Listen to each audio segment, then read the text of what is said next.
Hey guys, welcome back to the channel.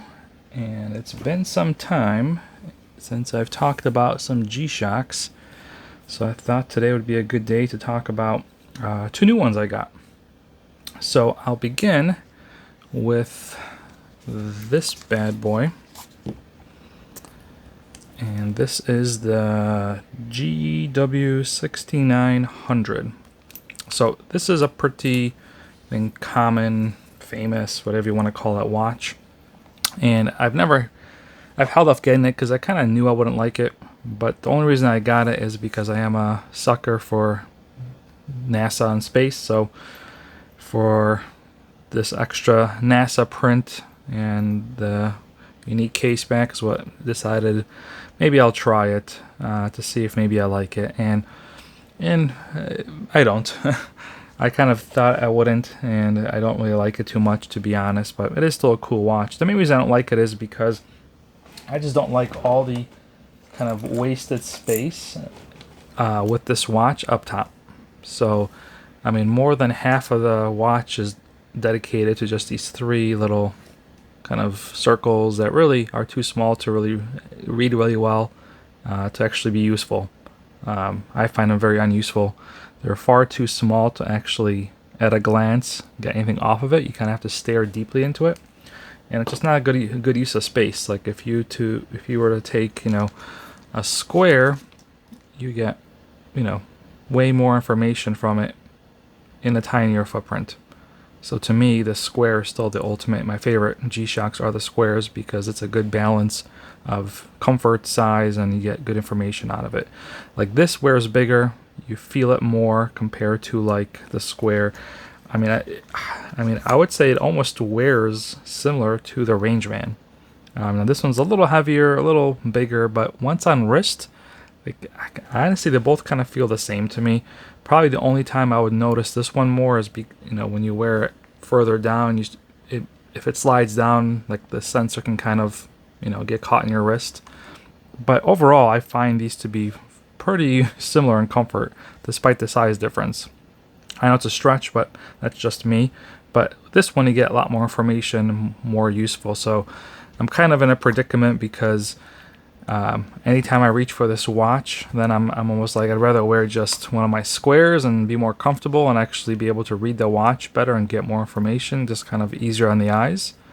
Or should I just go a little bigger and wear the Rangeman? So again, not the watch's fault. I knew this going into it, which is why I've never bought this watch. I held off buying this watch because I knew I probably wouldn't like it, but the NASA thing got me, so I'm like, all right, I'll buy it just to prove myself right, and I did. So that's the story on this one. Not a whole lot more to talk about. It's got all the typical settings you would expect. World time, alarm. The other part too, maybe you're seeing on camera too, because of this kind of plastic kind of insert, it casts like a shadow where you can kind of see how you can't quite read, like a little below that, kind of like right there, because it just casts a shadow. So it's just another annoyance. But stopwatch, timer, and back to time. It's got a lights up. Actually, that's one. Let me see if I can show that. It does have a kind of a unique glow. I don't know if you can see it, but behind it, it basically shows what's on the case back. And of course, it's solar multi-band, so that's always welcome. So that's the GW-6900. I know a lot of people like them. I'm not saying it's a horrible watch. I just know I wouldn't like it. The other one I picked up, and this is probably the biggest G-Shock I've ever had, is a Gravitymaster, the GPW-1000. This thing is a beast. It's actually a GPS watch, and it's a tank of a watch. I got this because I sold my Mudmaster, the GW-2000, and I've always missed it. I've always kind of liked having at least one analog G-Shock. I used to have the oh god, I forgot what it's called. The white one I sold, something Master, but whatever it was. Gosh, it was a quad. Damn it, I can't remember what it's called now. But got rid of that one a while ago, and then I got the Mudmaster. Liked the Mudmaster, but I just felt like I wasn't getting enough wrist time because this is probably one of my most worn watches, the Instinct. I got rid of it, because I had a lot that one was a lot of money invested into it. This one was like just a random buy because it popped up for a price for 120 bucks. I mean, for $120 for a sapphire crystal, GPS, you know, a whole slew of other fancy features, metal and build quality. But for 120 bucks, why not? But as cool it is, I think I've only worn it once because this thing is gigantic. It's big. It's heavy. It's bigger and heavier than the Mudmaster. So if you've worn the Mudmaster, this is even bigger and heavier. And I thought the Mudmaster was pushing my limits already, but this is I've got just about a set, maybe a little bit under a 7-inch wrist, and this thing is this thing is a beast. But it's very cool though. I'll give it that. But it is a chunky, beefy watch, and again, would I pay, you know, whatever the retail price of the thing is, like what, $800, something like that? No, but for 120 bucks, I think it's a great deal.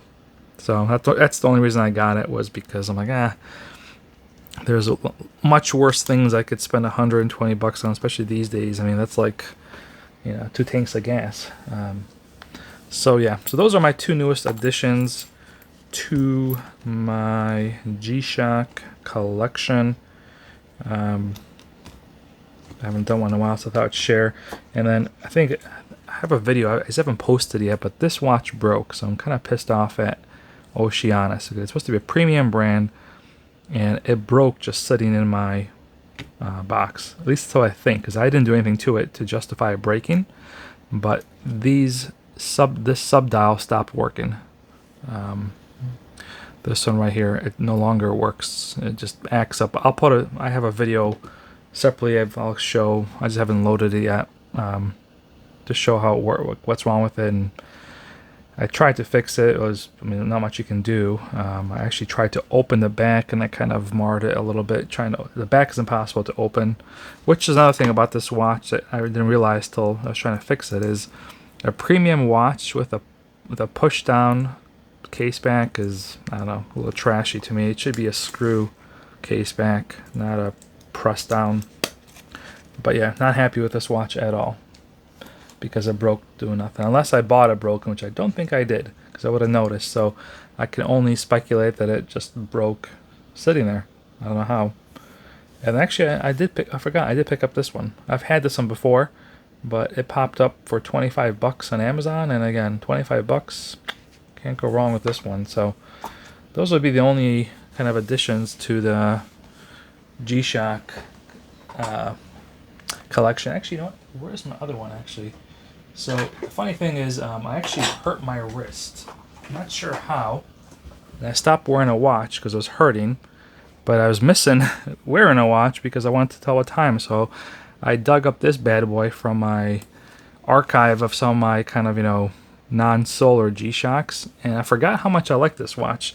So I've actually ended up wearing this for about a good week, almost 2 weeks, while my wrist was recovering, and also because I coach baseball, and you know, I don't know if I'm a lefty or righty. It's kind of hard to describe, but basically I write lefty, but I throw righty, if that makes sense.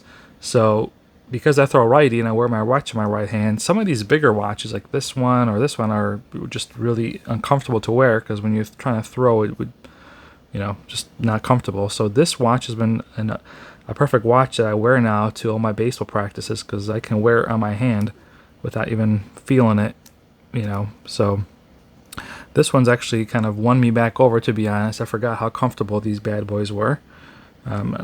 I almost actually want to get another one of them now, because this is like the green variant, and I wanted to get the black variant just to have both of them, to be honest. But pretty cool watch, actually. I just forgot. I've had it for years. I just kind of buried it away because these were kind of my premium G-Shocks that I tend to always gravitate towards. So like a lot of my cheapo ones, you know, I don't know where they all are, but I got a bunch of them.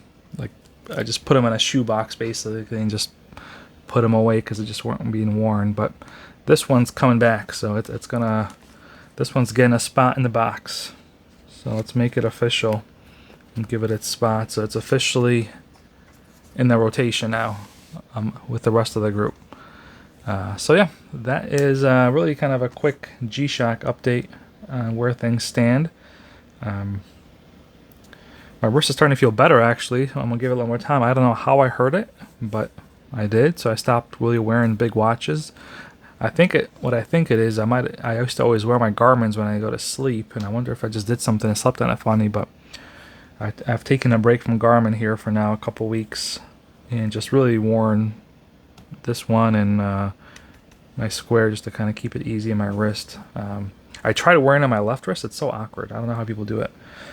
But anyway, that's it for this one. I will catch you on the next one. Bye.